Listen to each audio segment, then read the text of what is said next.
Beginilah kondisi Taman Bunga dan Kelinci baru yang berada di Jalan Desa Tanjung Merbau, Rabutan, Kabupaten Banyuasin.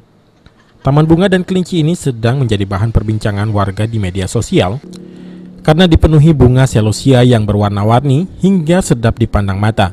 Tempat ini dinamakan dengan Kampung Wisata Yasaman Cindo. Kampung Yasaman Cindo pada tanggal 31 Juli 2021 lalu diresmikan oleh Gubernur Sumsel Herman Deru didampingi oleh Bupati Banyuasin Askolani.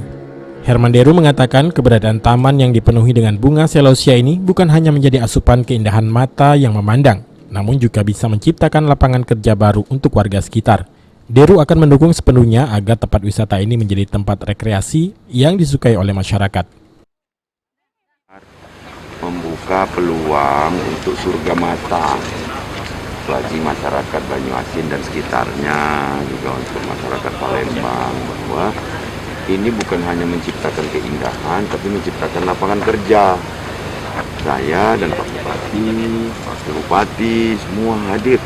Kita juga akan backup agar ini dapat menjadi spot yang digemari masyarakat.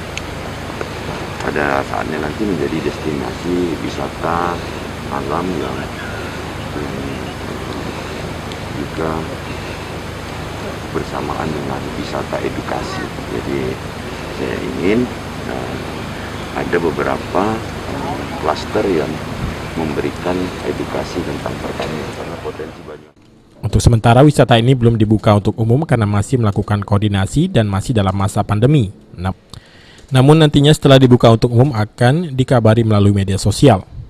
Nah, bagi pemirsa PAL TV yang penasaran dengan tempat ini, bisa mendatangi Desa Tanjung Merbau, Rambutan, Kabupaten Banyuasin.